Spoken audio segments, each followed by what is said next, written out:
Welcome to the Rim Break Rodeo. We hope this video helps. You start by opening the document and switching to print layout so page breaks match what you see. Once there, enable the navigation pane and glance through thumbnails to know where sections change.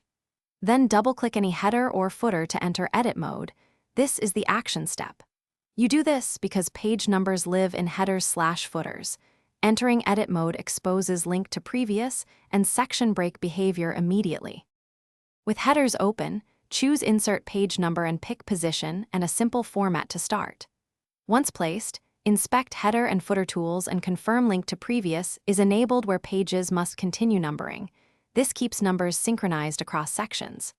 If a section must restart numbering, break link to previous, then format page numbers and set start at 1 or any value. You do this to control continuity versus reset and to avoid duplicate or skipped numbers later. Finish by closing header/footer and scrolling the document to verify every page shows the correct number. If you see jumps or duplicates, reopen a problematic header, check whether a section break caused link to previous to disconnect, and relink sections that should continue. Also use format page numbers to switch styles or restart counts.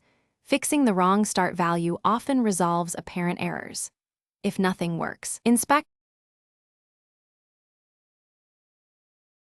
Thanks for watching. Consider subscribing if we helped you.